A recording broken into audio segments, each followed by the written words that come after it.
بھر کے دیا، محروم کوئی لٹایا نہیں۔ اللہ تبارک و تعالی ہمیں نبی کریم صلی اللہ علیہ وسلم کی برکتیں نصیب فرمائے، آمین بجاہ نبی الامین صلی اللہ علیہ وسلم۔ موضوع کی طرف آتے ہیں مدنی چینل کے ناظرین۔ یہ موضوع سن کر بعض اوقات ہو سکتا ہے ذہن میں یہ بھی خیال آ رہا ہو کہ صبح صبح ہی دیکھو یہ موت کی فکر اور اس طرح کی بات لے کر بیٹھ گئے۔ تو صبح ہو یا شام ہو، دن ہو یا رات ہو، گرمی ہو یا سردی ہو، دوپہر ہو یا سپہر ہو، موت نے آ ہی جانا ہے۔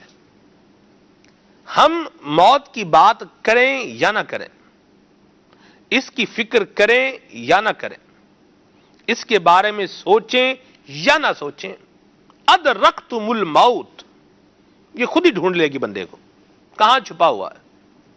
چھپ کے بیٹھا ہوا ہے تو وہاں سے بھی نہیں بچ سکتا، برج مشیدہ میں بھی ہو، مضبوط قلعوں کے اندر بھی ہو، تو وہاں پر بھی بندہ موت سے اپنے آپ کو بچا سکتا نہیں۔ اٹل حقیقت ہے، اٹل حقیقت ہے۔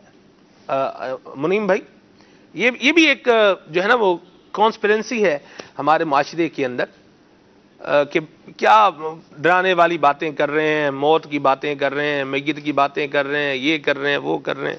یہ بھی ایک صورتحال بنی ہوئی ہے، حالانکہ پتہ ہی ہے کہ موت ہماری بھی ہو جانی ہے، میت بھی ہو ہی جانی ہے۔ کیا فرمائیں گے؟ بسم اللہ الرحمن الرحیم۔ جی سلمان بھائی، بجا فرمایا آپ نے، بندہ بھلے جہاں بھی چلا جائے موت نے آ کر ہی رہنا ہے۔ تو موت ایک ایسی ریالٹی ہے، ایک ایسی حقیقت ہے کہ کسی بھی شعبہ زندگی سے تعلق رکھنے والا اس کا انکار نہیں کرتا۔ ہر بندہ اس کا اقرار کرتا ہے کہ موت نے آنا ہے، اور موت کا ایک وقت مقرر ہے، پرٹیکولر ٹائم ہے اس کا، اور پلیس بھی مقرر ہے، یعنی کس جگہ پر موت نے آنا ہے اس کا یعنی کوئی انکار نہیں کر سکتا، بھلے وہ کہیں پر بھی چلا جائے۔ اس حوالے سے دنیا کے بڑے بڑے لوگ جو کیا کہتے ہیں وقت کے پابند ہوا کرتے ہیں، وہ یہ دعویٰ کرتے ہیں کہ ہم وقت کے بڑے پابند ہیں، حالانکہ بہت ساری چیزیں ایسی ہیں جن کی وقت کی بڑی پابندی کی جاتی ہے، لیکن اس چیز کو بھی ڈیلے، یعنی وہ چیز بھی ڈیلے ہو جاتی ہے، اس میں بھی تاخیر ہو جاتی ہے۔ کہ موت ایک ایسی چیز ہے جس کا وقت جو ہے اسی پر ہی موت نے آنا ہے۔ کہا جاتا ہے ایئرپورٹ پر جہاز کا جو وقت ہوتا ہے وہ کریکٹ ہوتا ہے، یعنی اسی ٹائم پر جو ہے وہ جہاز نے اڑنا ہوتا ہے، لیکن جب موسم خراب ہوتا ہے تو لیٹ ہو ہی جاتے ہیں۔ اسی طرح ٹرینوں کا حال ہمارے فلائٹ ڈیلے ہو جاتی ہے، حضور لیٹ ہی نہیں ہوتی، کینسل بھی ہو جاتی ہے، کینسل بھی ہو جاتی ہے، یعنی اس طرح کا معاملہ ہو جاتا ہے۔ لیکن موت ایک ایسی چیز ہے کہ جس کا جو وقت مقرر ہے نا اسی پر ہی موت نے آنا ہے، بھلے ولو کنتم فی بروج مشیدہ، بندہ بھلے مضبوط قلعوں میں بھی چلا جائے، جہاں بھی چلا جائے، کسی دور دراز علاقے میں بھی نکل جائے، تب بھی موت نے اس کو آنا ہے۔ اس کا اندازہ اس واقعے سے لگایا جا سکتا ہے کہ ایک مرتبہ حضرت سلمان علیہ السلام جو ہے وہ اپنے ساتھیوں کے ساتھ بیٹھے ہوئے تھے، اتنے میں ملک الموت علیہ السلام آئے، اور انہوں نے حضرت سلمان علیہ السلام کے ساتھیوں میں سے ایک ساتھی کو گھور کر دیکھا۔ ایک شخص کو جب گھور کر دیکھا تو اب ملک الموت جو ہے وہاں سے پھر چلے گئے۔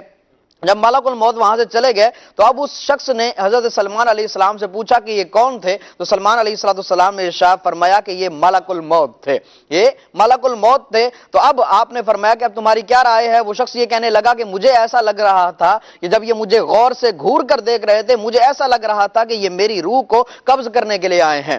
تو حضرت سلمان علیہ السلام نے ارشاد فرمایا کہ اب تمہاری کیا رائے ہے؟ تو اس شخص نے کہا کہ آپ ہواؤں کو حکم دیں، کیونکہ آپ اللہ کے وہ نبی ہیں کہ جن کی حکومت ہواؤں پر بھی تھی۔ آپ نے حکم دیا، اس نے عرض کیا کہ آپ ہواؤں کو حکم دیں کہ وہ مجھے ہند کے دور دراز علاقے کے اندر پہنچا دیں۔ آپ نے ہواؤں کو حکم دیا اور ہواؤں نے اس کو آن ہی آن میں ہند کے دور دراز علاقے کے اندر پہنچا دیا۔ اتنے میں ملک الموت پھر آئے تو سلمان علیہ السلام نے ان سے پوچھا کہ یہ کیا ماجرا تھا، تم اس کو گھور کر کیوں دیکھ رہے تھے؟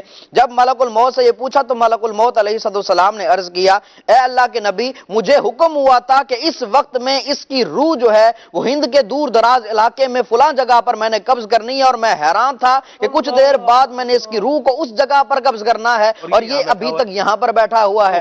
تو میں اس بات پر بڑا حیران تھا، لیکن آپ کی دعا اور اس کی آرزو کی وجہ سے وہ اسی مقام پر جا پہنچا ہے جہاں پر میں نے اس کی روح کو قبض کرنا ہے۔ دیکھیں یہاں پر وہی جگہ، وہی وقت، اسی وقت پر جو وقت مقرر تھا، اسی جگہ پر، اس مقام پر اس کی روح کو حضرت ملک الموت علیہ السلام نے وہاں پر قبض فرمایا۔ تو موت سے چھٹکارا نہیں ہے، موت نے آنا ہی ہے۔ اب سوال یہ پیدا ہوتا ہے کہ ہر بندہ یقین رکھتا ہے کہ موت نے آنا ہے، لیکن اس کے باوجود موت سے ڈرتا کیوں ہے؟ یعنی جب ہم اس کے سامنے موت کا تذکرہ کیا جائے تو اس طرح کے